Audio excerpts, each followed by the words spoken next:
All right, everyone, welcome back to the second channel. We're here again.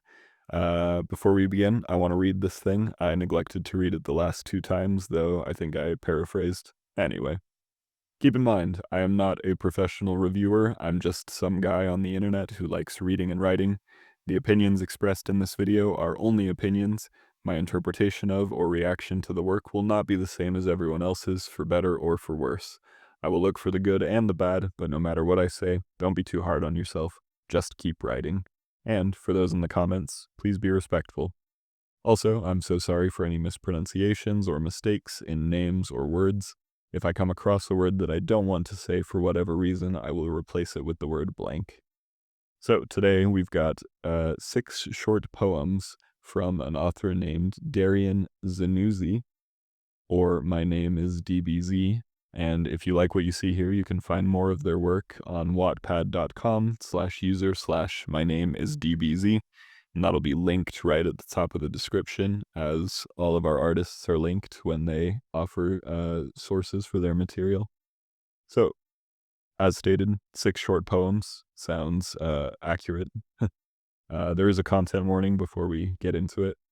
Under content warnings, they listed prejudice, alienation, I'm so sorry, this is so embarrassing for me, ostracization, and mental illness. So be advised that those things will be part of the works we're about to take a look at. But with that, we'll go ahead and jump into it. So, poem number 1, On Being Autistic. Vanished from the human organism, I was banished as stunted grape on the tree of life, rendered chameleon, my necessities transformed into vices, learning, spaces between contained people, leaning, into this formal galaxy. Ear reckons syllable. We cannot agree. In every conversation, damned to not vomit the abject voice, and in every vocal inflection, or lack of it, and declension of muscle, or lack of it, and I am conjugated into an outlaw who knows not the rules they've broken. The rules they've broke, sorry. Maybe that should be broken. But first impression, I think it's pretty strong. I like it. A lot of really unique language in here, which obviously I love from the poetry that I read. And I think, I think it conveys the title quite well. It feels like I'm being delivered what was promised. Now, that being said, I don't have autism. I know a couple people who do, but obviously I really can't say what their experience is like. That being said, I think the poem does a pretty good job of, like, explaining it.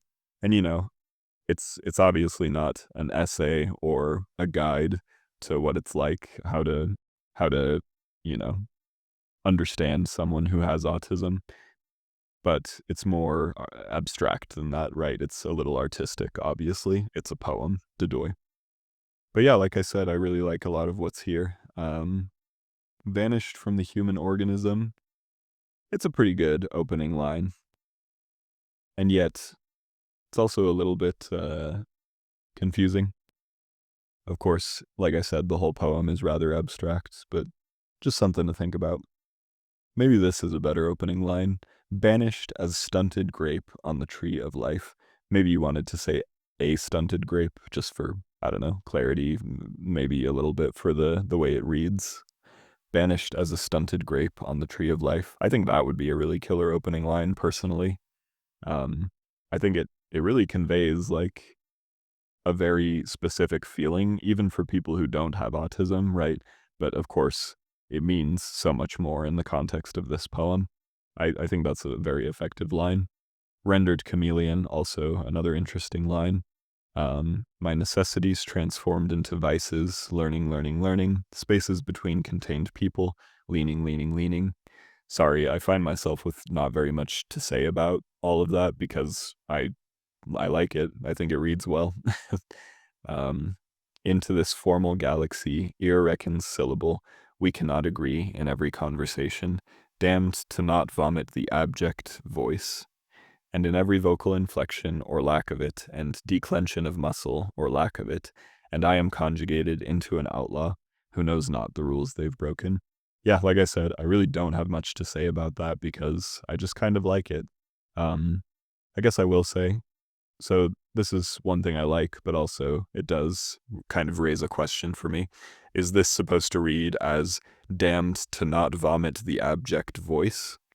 Like, the enjambment there is voice. Am I supposed to take voice separately from the line before it, or is it all one phrase? Because for the most part, it seems like each line is its own individual phrase, but this, where it says voice, that seems to carry on from the previous line, so it's just a little inconsistency there if they're supposed to be taken together. Um, but I don't know, that's not a huge thing, just something small to consider. Otherwise, I love the use of the word conjugated here. I am conjugated into an outlaw. Like, what a unique way to use that verb. I like that a lot. And then the ending feels very poignant, very powerful. So yeah, on this poem specifically, I don't have too much to suggest other than what I've already said so far. I think it's really great. I liked it a lot. Really great use of language. Poem number 2, Space. There is nothing new under the sun. But what about but what above and beyond? Amidst a trillion unknown eyes, we know not if unknowing we must surf this stoic sea not seen, with no purview nor pedigree, but our own perverse indignation of innovation, and hope the animal is allowed to restrain itself to these stars, we will traverse the beautiful bountiful blackness, and patch these strange holes poked into that preternaturally flattened tarp, to reverse it into a wrinkled mess, with children's clumsy steps and unforeseen knowledge, a vice grip on every fog-crowned rung, the indigenous infinite, termed awfully pudgy, till we establish the calque of the universe, and without exclusivity, find or obliterate, or become its universals. Okay, interesting. Sorry, reading this poem reminded me that on the first poem, I also liked the rhymes here and there, like vanished and banished. That was pretty good. I think there was another one. Inflection and declension, slant rhyme. That's pretty good too. And then we get a little bit of that in this poem as well. So let's see. There is nothing new under the sun. I think that's a biblical phrase. Is it? Maybe not. Maybe not, actually. But it is an oft repeated phrase. Um, and so when the title refers to space, it's like literally outer space. So, what above and beyond, amidst a trillion unknown eyes, we know not if unknowing we must surf this stoic sea not seen. I will say, I'm not a huge fan of the word amidst. I feel like I've just seen it a million times in poetry, and I don't know. It almost feels like it's just kind of barring me from what the phrase actually wants to say. I don't know if that makes sense, and that's pretty, you know, that's a pretty personal critique. It's just, based on my own opinion. Of course, everything is that I'm saying. But anyway, just something you can think about. um, like, would the phrase flow better without the word amidst? Could you rephrase it to be a little more streamlined? Anyway, um, with no purview nor pedigree, but our own perverse indignation of innovation. Some pretty good alliteration there. Like, I appreciate alliteration like this that's not too heavy-handed, and then we have another rhyme with indignation of innovation, and hope the animal is allowed to restrain its self, interesting, to these stars. One thing I noticed also in the last poem, and we're seeing it more here, is that there's not too much punctuation, and obviously that's kind of like the poet's own choice as to how they punctuate their poems. I often don't opt for a lot of it myself, but it does kind of leave a reader wondering, in some cases, how they're supposed to read the poem. And that's fine. It really is fine. But it's just, something worth noting as we're reading here. We will traverse the beautiful, bountiful blackness. Okay. Yeah, it doesn't feel too heavy-handed, that alliteration. I think it sounds pretty good, actually. Beautiful, bountiful blackness. Yeah, I like that. And patch these strange holes poked into that preternaturally flattened tarp. Good language. I like that. to reverse it into a wrinkled mess, with children's clumsy steps and unforeseen knowledge, a vice grip. Is that how you spell vice grip, or is it with a C? It's probably like that, right? I don't know. On every fog-crowned rung, the indigenous infinite teemed awfully pudgy. I like awfully, but like broken down like that. One word, the next word, fully, hyphen in between them. It's a fun little deconstruction. Till we establish the calque of the universe, and without exclusivity, find or obliterate or become its universals. The poem, now that I think about it a little bit, kind of reminds me of Star Trek. Like, am I crazy for thinking that? It almost sounds like, the speaker of this poem is hoping for space exploration, and space exploration, like, without prejudice and without the ills of the earth that we live on now. Like, that's the vibe that I'm getting. Um, and as with the previous poem, I really don't have, a lot to suggest here. I kind of like it. I think I liked the first one a little more, but that's fine, just a matter of personal preference. This poem is still using language in an interesting way. So, yeah, good job. Poem number 3. As I plunge my spear into this heart, I wonder deeply how thick the heart is. Women move, a ribbon fluttering in high winds. Men move, a pebble rolling down a hill. Ooh, okay. I like that second stanza. I think there's more to be had there than in the first stanza. Um, Frankly, when I read this poem, all I can think is like, give me more. I want more. And I think that's a common sentiment from me when I read poetry is like, ooh, I want more context on that. I want to know, like, who is this person and why are they having these ruminations? Particularly with this first stanza, it's like, who is plunging their spear into whose heart and why? And like maybe having the mystery is actually more interesting. I think some readers will argue that that is the case for sure. As for like I said, I think I like the second stanza a little more, not because like it has more context. It doesn't, right? But it's just like it leaves a little more to think about, right? I think the first stanza is kind of clear, even without the context. It's like, it sounds like the speaker is, you know, maybe regretting the decision to kill whoever this person is. Um, and, they phrase that by saying like, how thick is this heart?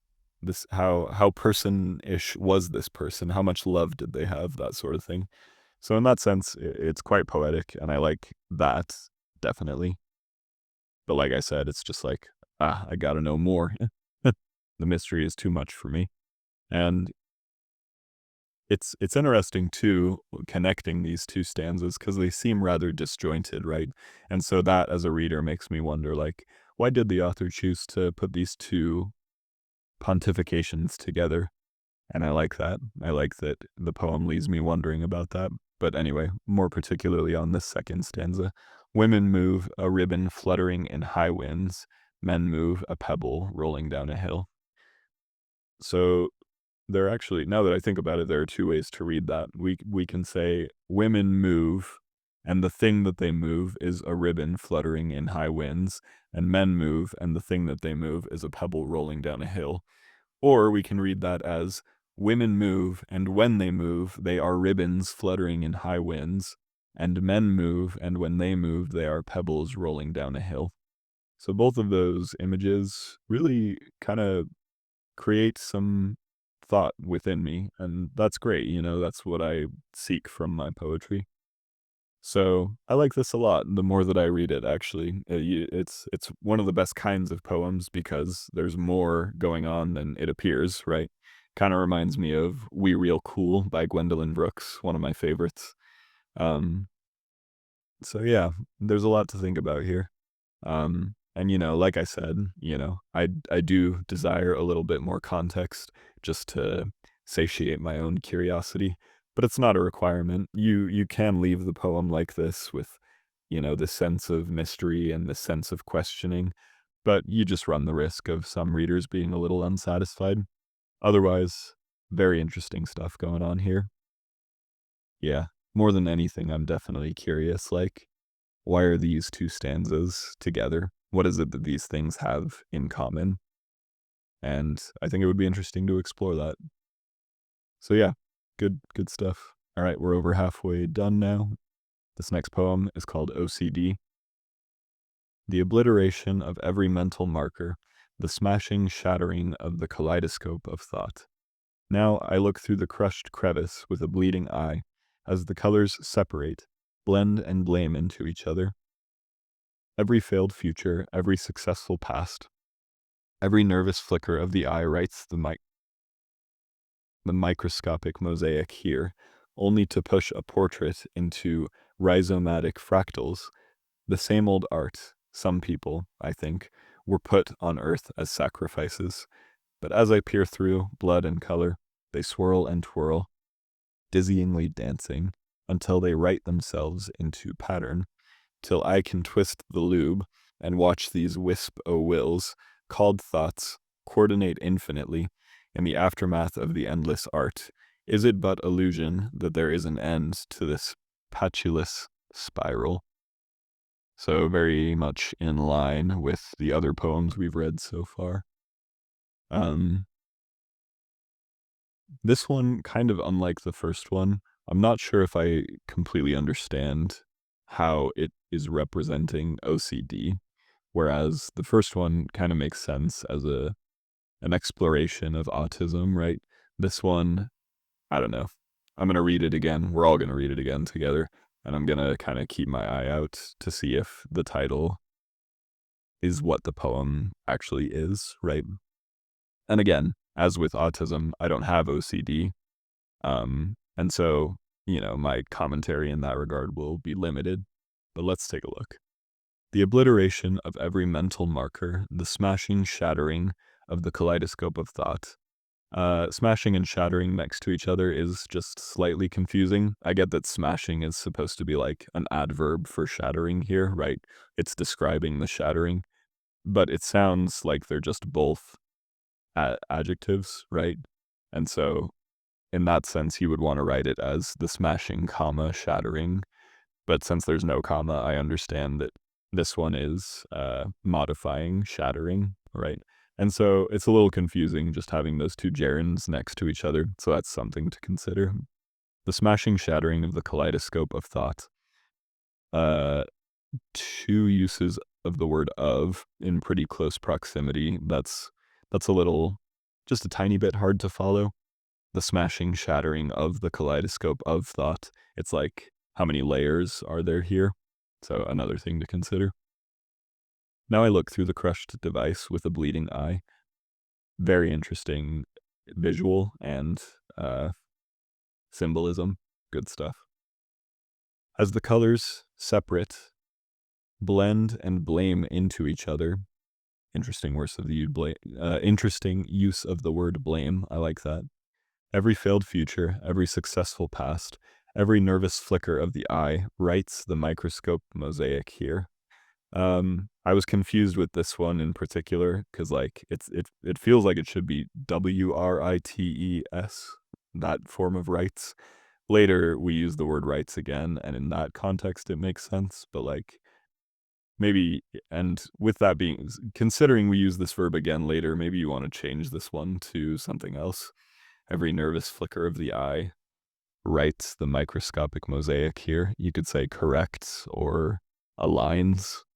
So just some options there just to make it slightly more readable. Because, yeah, it was a little confusing to me at first. Only to push a portrait into rhizomatic fractals. Great word. Don't even know what it means, but that's awesome. I love when I see words that I don't mean. The same old art, some people, I think, were put on earth as sacrifices. Um, with this one, I think you want the comma inside the quotation marks. And in fact, you can do the same down here too, but that's maybe being too pedantic. It's fine. But as I peer through blood and color, they swirl and twirl, dizzyingly dancing. Those two phrases next to each other, just a tiny bit redundant. Yeah, you could probably just do without one of those, in my opinion. until they write themselves into pattern. Yeah, so there's the more understandable use of the word write there. That one makes sense to me. Till I can twist the tube and watch these wisp-o wills. It's interesting. I like that you kind of turn will-o-wisp on its head there. Interesting for sure. Called thoughts coordinate infinitely in the aftermath of this endless art.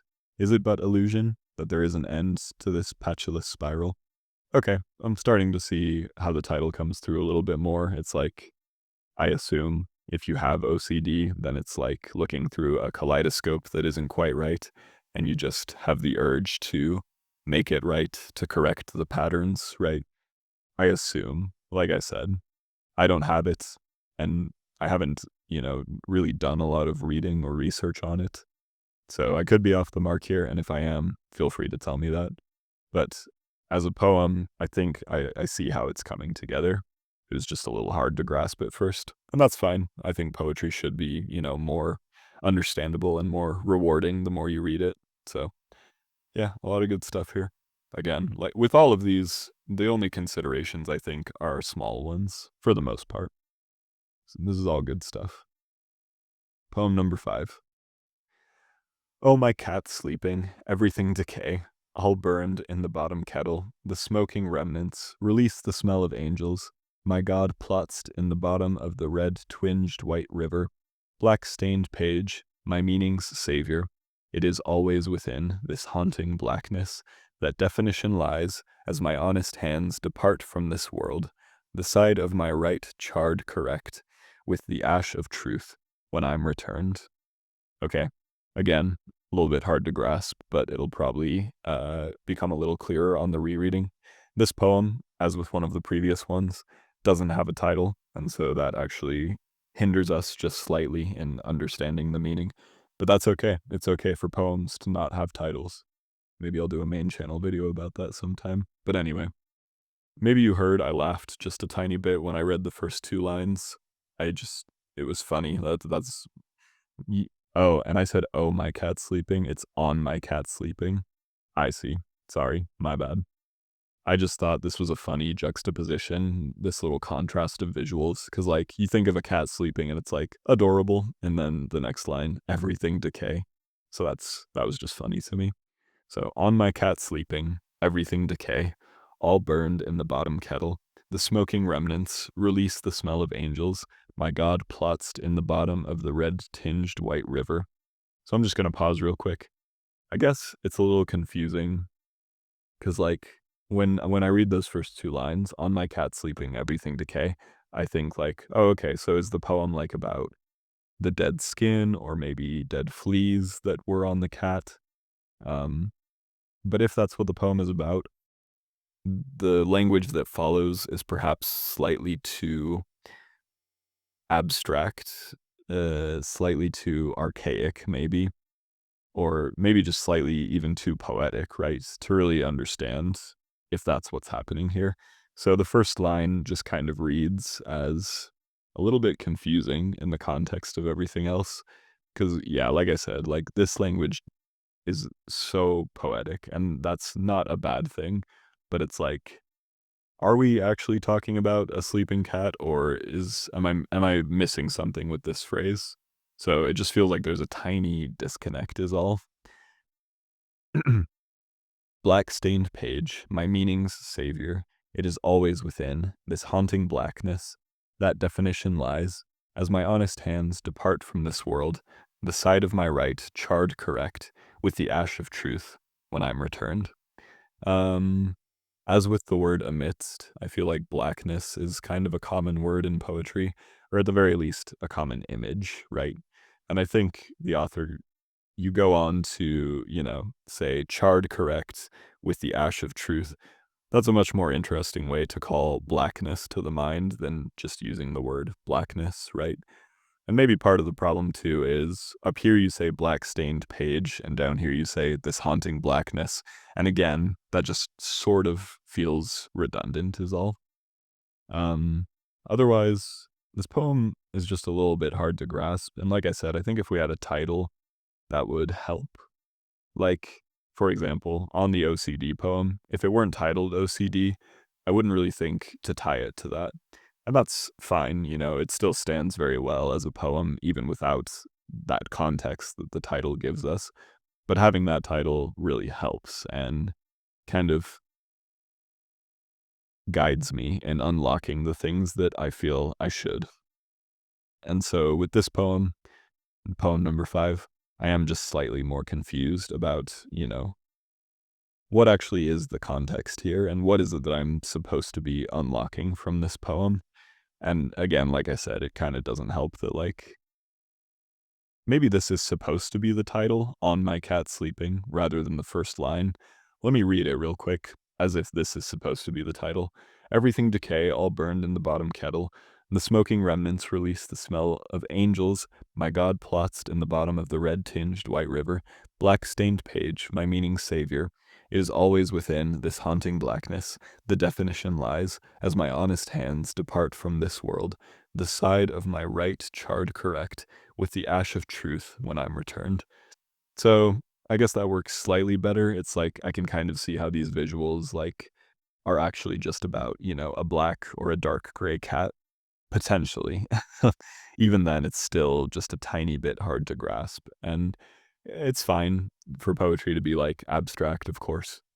But yeah, kind of like I said, I think I said this earlier, you risk like alienating a potential reader is all, and that's the only thing. Otherwise, I do think it's still a good poem, save for just a couple of things that you might tweak or tighten up a little bit.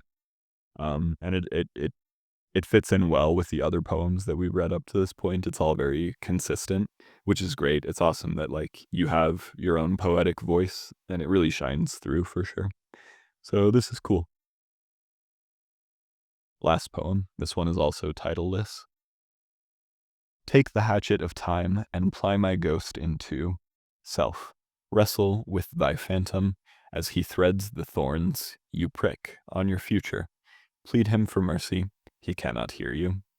Okay, yep, so pretty consistent with the other poems still. I like the word ply. That's really cool. Because, like, you think of hatchet, and the verbs that would come to you are probably split or slice, right? And so ply, that sounds like it takes even more effort, and it's like even a little bit more visceral. So, love that verb. That's great. Take the hatchet of time and ply my ghost into self. Wrestle with thy phantom as he threads the thorns you prick. Oh, okay. As he threads the thorns you prick on your future, plead him for mercy, he cannot hear you. So there's there's a lot of symbolism going on here, obviously, you know, obviously we don't take this all literally. And it's easy to get lost in that symbolism. So hang on.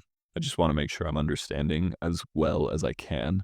So we have the hatchet of time, and somebody is using the hatchet to ply the speaker's ghost into, and I assume when that happens, the speaker gets to confront themselves and wrestle with thy phantom, or in other words, wrestle with themselves, I think. And so I think the he is referring to this second half, this phantom, right? Assuming that the phantom is the second half of the ghost after it's been split. So as he threads the thorns, you prick on your future. So one of these thorns, allegedly, apparently, represents your future. Plead him for mercy, he cannot hear you. Yeah, so like I said, it's just kind of a lot of symbolism. And for certain readers, that's going to be awesome. But it's also just a little bit confusing. I kind of like had to break this down like it was an equation just to keep up with all the moving parts, right? We have the hatchet of time and some unaddressed or no, unnamed thing that's wielding it. So we have the hatchet of time, we have the ghost that's plied into, we have the phantom, who we presume is one half of the ghost. Then we have the thorns that kind of come out of nowhere, and one of the thorns is your future. It's a lot, right? So I think it'll hit with the right audience, but it's a thinker for sure. Yeah. I don't know if I have much more to say beyond that. I think at that point, it really is kind of a matter of audience. And it's up to you, author. Do you want to make this a little clearer, or do you want to leave it as is and just leave it for the right reader? Yeah, I think if it were me, I think I would probably try and present a little more clarity here. And like, you don't have to sacrifice all the things that are making this poem good, like the language, right? Like this good use of the word ply or the word phantom. Great word. I love the word phantom. Or the symbolism, right? Symbolism is good. It's just you got to make sure that the audience is keeping up. That doesn't mean that you spell the whole thing out for them. You just got to make sure that like the audience has some spatial awareness, right? Um, because yeah, things in this poem really come at you one after the other. There's the hatchet, and then there's the ghost, and then the phantom, and then the thorns, and then your future. So it's just kind of a lot in a short span of time. So maybe like with some more concrete details, this would hit a little harder. Um, yeah, like some visuals, like if I could see where I was, uh, that would help kind of establish these thorns, maybe. Um, yeah. As far as meaning goes, a wrestle with the self and your future. It kind of sounds like, the speaker wants to be one thing, but they feel like there's a part of them that restrains them, that keeps them from being the thing that they want to be. And as such, their future is also out of reach, the true future that they want. And as such, mercy for themselves is out of reach. So it's really interesting. Just hard to follow is all. And all these poems taken together, like I said, they're consistent, and there's a great poetic voice here, truly. I believe that that is true. Um, a lot of the devices and the language, it's all quite strong. And so it really is just a matter of like finding the right audience and also maybe striving for clarity and deciding like when you want to do that. Because in some poems, I didn't think clarity was an issue. It was more just a matter of like understanding the the metaphor or yeah, just understanding what it was the author was trying to get at. And that's not a bad thing. I really like when poems, invite the reader to dig into them, but you can't sacrifice clarity in that pursuit. So, I hope that makes sense. But I really, really liked these. Like, I really, really did. Very good job. For real, for real. Um, yeah, keep writing, man. Or woman. I can't say for sure. Or maybe you're not a man or a woman, and that's great too. Anyway, sorry I'm rambling at this point. Really good stuff. I'll reiterate that again. Most of the changes I suggested were like cosmetic changes, like just small things to consider, except maybe on this last one where you might want to consider adding a little bit more. But yeah, keep writing. These are great. Um, Audience, if you want to find more of this writer, they're on Wattpad, wattpad.com/user/mynameisDBZ. So really good stuff. We'll end things there. Thank you very much for submitting. And yeah, those of you in the comments, feel free to share your thoughts. And ultimately, keep in mind, this is a rough draft.